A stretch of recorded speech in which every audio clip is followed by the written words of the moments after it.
Hello বন্ধুরা, buying take Bangla চ্যানেলে তোমাদের স্বাগত জানাই। তো আজকে তোমাদের রেডমির একটি বেস্ট পারফরমেন্স ফোন নিয়ে কথা বলবো, যার দাম মাত্র 26,000 টাকা। আর সেই ফোনটি হলো রেডমি K50i, যে ফোনটি এই কিছুদিন আগে ইন্ডিয়ান মার্কেটে লঞ্চ করেছে।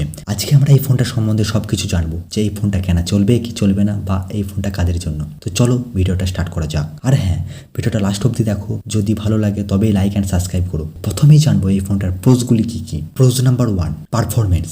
এই ফোনটাতে আছে মিডিয়াটেক ডায়মেনসিটি 8100 প্রসেসর। এটি একটি ফ্ল্যাক্সি লেভেলের প্রসেসর, আর তার সাথে আছে LPDDR5 র্যাম এবং লিকুইড কুলিং টেকনোলজি। সেই কারণে ভাই গেমিং তো আল্ট্রা লেভেলের হবে। তো পারফরমেন্স নিয়ে এই ফোনটাতে কোনো কম্প্রোমাইজ করতে হবে না। এরপর সেকেন্ড প্রোজটি হলো এই ফোনটার ব্যাটারি। এই ফোনটাতে আছে 5080 mAh ব্যাটারি আর 67 ওয়াট ফাস্ট চার্জিং। তোমরা গেমিংই করো আর ডে বাই ডে ইউজ করো, ব্যাটারি নিয়েও কোনো কম্প্রোমাইজ করতে হবে না। এই ফোনটার আর বাকি পোস্টগুলি হলো, এই ফোনটাতে 12টি 5G ব্যান্ড আছে, তার কারণে 5G নিয়ে কোনো কম্প্রোমাইজ করতে হচ্ছে না। আর তার সাথে আছে headphone Jack, stereo speaker, IR blaster, Bluetooth 5.3 এবং ওয়াইফাই 6। এরপর তোমাদের ফোনটার ভালোও নয় অথচ খারাপও নয়, অর্থাৎ এভারেজ দিক নিয়ে কথা বলবো। এভারেজ নাম্বার 1 হলো এই ফোনটার ডিসপ্লে। এই ফোনটাতে আছে 6.6 ইঞ্চিস IPS LCD প্যানেল। এখন 20,000 টাকার উপরে সব কোম্পানি তো অ্যামোলেড দিচ্ছে, তো ভাই IPS কেন? হ্যাঁ, ডিসপ্লেটার কিছু ভালো পয়েন্টও আছে, যেমন 144 হার্জের রিফ্রেশ রেট প্লাস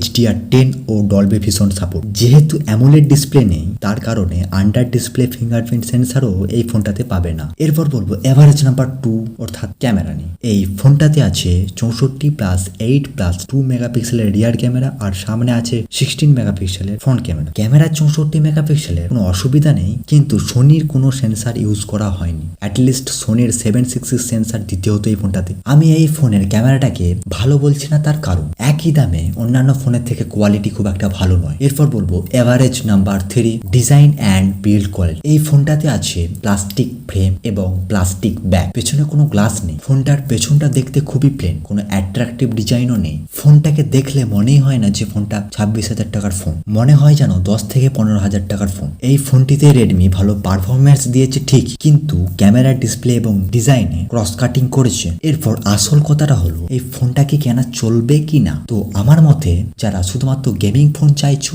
তারা এটা নিতে পারো, আর যারা অলরাউন্ডার ফোন খুঁজছো তাদেরকে আমি এই ফোনটা রিকমেন্ড করবো না, কারণ একই দামে আরো বেটার ফোন আছে। তোমরা পোকো F4 5G নিতে পারো, IQ Neo 6 নিতে পারো। তো আমি রেডমি K50i ফোনটি সম্বন্ধে সবটা বললাম। যদি তোমাদের ভিডিওটা একটু ভালো লেগে থাকে বা একটু হেল্পফুল হয়ে থাকে, তো চ্যানেলটাকে সাবস্ক্রাইব করো এবং পাশে থাকা বেল আইকনটাকে প্রেস করে দিও, আর তার সঙ্গে একটি লাইক করে দিও। তো আজকে এতটাই, দেখা হচ্ছে পরের ভিডিওয়ে। Good bye.